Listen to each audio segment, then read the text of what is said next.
you do not buy the Nintendo Switch 2. They're really trying to pull off the biggest scam. So, remember the excitement of unboxing your first Nintendo console, the joy of discovering new worlds, the thrill of multiplayer sessions with friends. Nintendo has always been synonymous with innovation and fun. But with the release of the Switch 2, some fans are left wondering that is this the next Nintendo legacy or a misstep? And I mean a terrifying misstep that could change the gaming landscape for Nintendo forever. Now, let's talk about what the Nintendo Switch 2 actually brings to the table. What's different this time compared to the original Switch? So, you may already know this, but for context purposes, I will be discussing firstly about what's new in the Switch 2. So just bear with me, I promise I'll make it quick. So, the Switch 2 dropped on the June 5th, 2025, which cost $449.99, which technically is $450. And if we recall right, the Switch 1 was launched back in 2017, which was $299.99, which is again $300. So if we actually see, that's actually a very huge jump, like 50 or 60% jump if I calculate that right, which is a hot topic right now. And the pricing is, like, the biggest issue right now. But keep in mind that was from 8 years ago, and I will be back on this later. So yeah, obviously Nintendo didn't just slap the 2 on the box. They did upgrade a lot of stuff, starting with the display. It's now 7.9 inch and it has 180p screen with 120 Hz refresh rate. This means basically you're gonna have smoother gameplay, sharper visuals, and overall it feels more modern. I mean, the Switch 1 was stuck at 720p handheld, so this is a big jump. The processor got a huge glow up too, so the performance is gonna feel outdated in year 1 this time. The Joy-Cons, they have been redesigned with magnetic connectors, so finally less drift issues hopefully. Plus, they even added mouse support for games that want it, which is such a random but interesting choice. And then storage, it's got 256GB built in, which is way better than the tiny 32GB the first Switch launched with. Of course, you can still expand it with micro SD cards, but at least now you don't feel like you're out of space after downloading a couple games. So yeah, on paper it sounds like a big step forward, more immersive, more powerful, and kind of keeping up with what people expect from gaming in 2025. But here's the thing, specs and shiny features don't always guarantee success. In fact, this is where things start to get messy, because depending on how Nintendo plays this, the Switch 2 could actually be what ruins them. The problem is that a lot of Nintendo fans are having is that they don't think the Switch 2 is bringing anything new to the table. Nintendo is unable to convince them that the improved graphics and frame rate is worth buying a brand new console. The Switch 2 is basically just the OG Switch, but a little bigger and with a few more bells and whistles. The Nintendo fans, as consumers, are unable to see the appeal of it. They think it's an unnecessary cash grab. Now, let's talk about the price a little more. The Switch 2 is for $50. So that is again quite a lot compared to the price of Switch 1. Now people are getting, they're saying, fair enough, you're getting a better screen, better performance, more storage, and sure, that's true, but at the same time, majority of the people don't feel the same, as I told earlier. Doesn't it feel like Nintendo is kind of stepping away from what made them special? It's like the whole reason people loved Nintendo was how accessible it was. Original Switch came out at $299 back in 2017, and that was one of the big reasons it's so crazy. It was a fun console, the one your parents could justify buying for the family, for you and your siblings, or you could save up for yourself.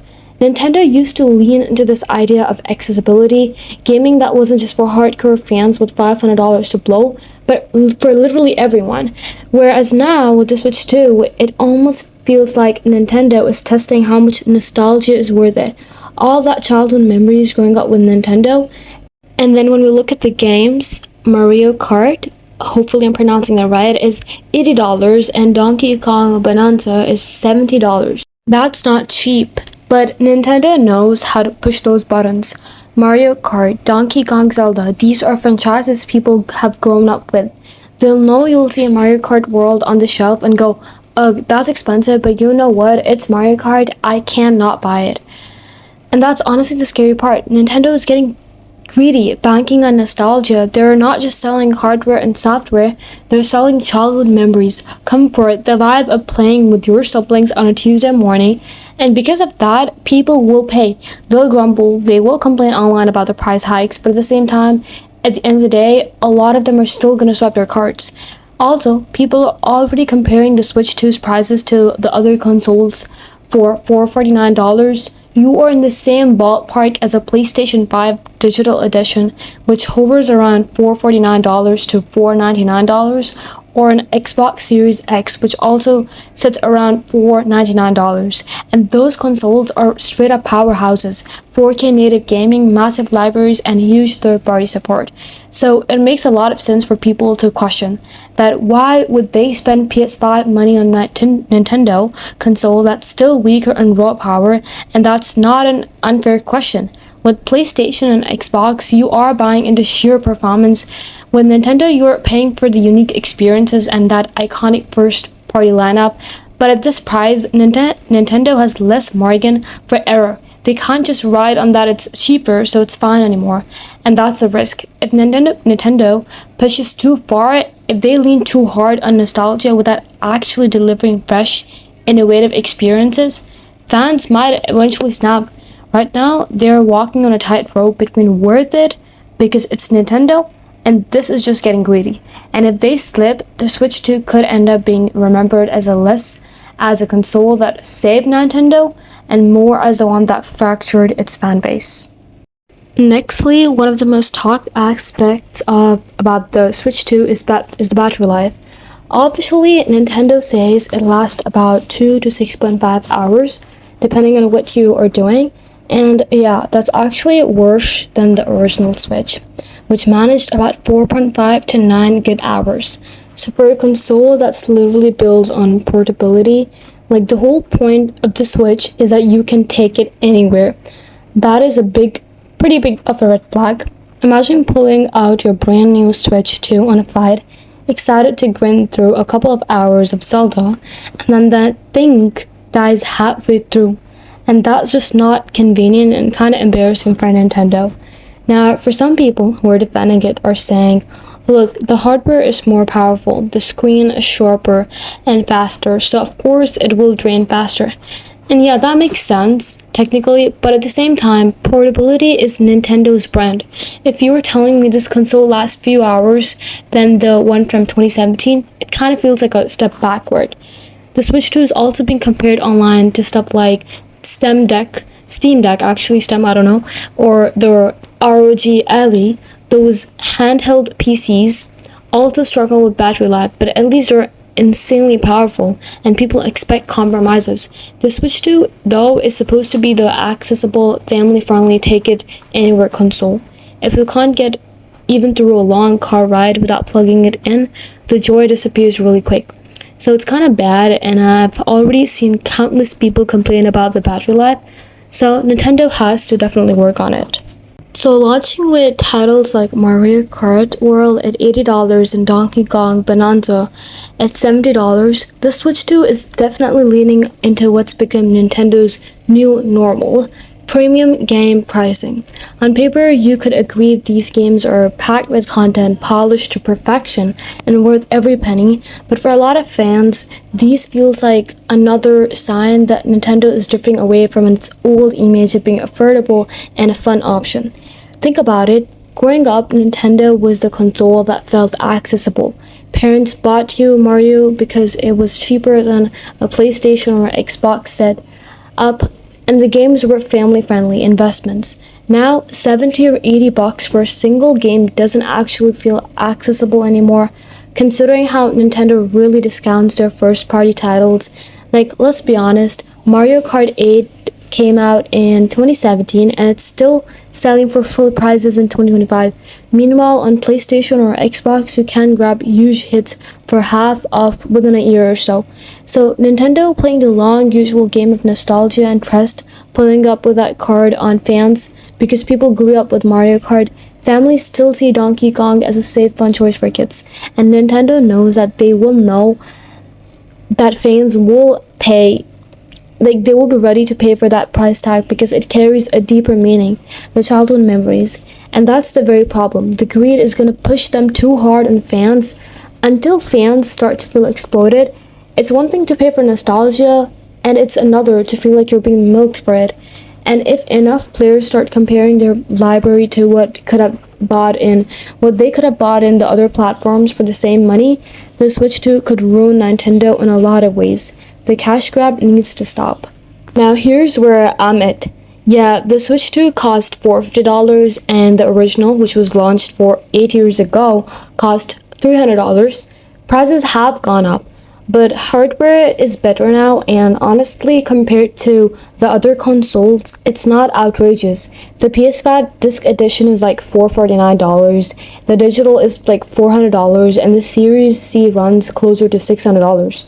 So the Switch 2 is closer, if not maybe even cheaper, and it doubles as both a handheld and a home console.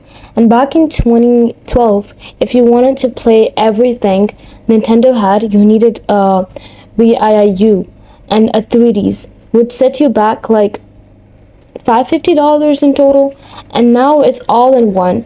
And yeah, $80 games stink, but Nintendo titles also hold their value, unlike most other games that drop in price after a few months after release.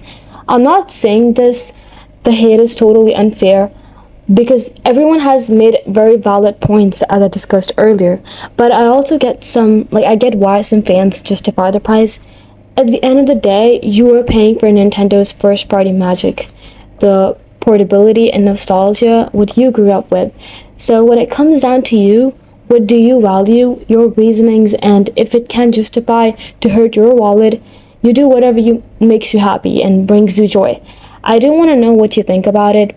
Do you think this is overcharging and a cash grab? Have you bought it, or will you?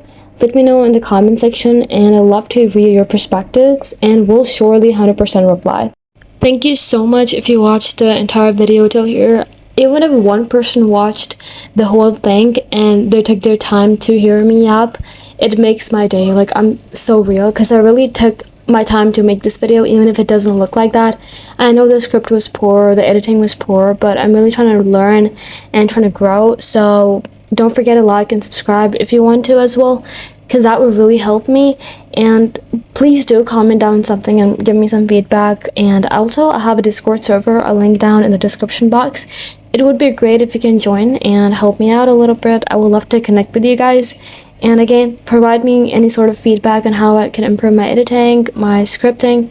So sorry, because I know a lot of times I mispronounce a lot of things, and even the audio is bad because I don't really have a mic. So it's really hard to adjust everything, like, if you guys get what I mean. So thank you so much. I really hope even one person actually is listening to me right now, and hopefully this video was good enough. Thank you so much. Really grateful. We're so close to 300 subscribers. Like, I cannot believe it. And I just love all of you guys, all 291 of you guys as of right now. Thank you. Bye bye. Have a good day. Peace out. See you guys soon. Bye.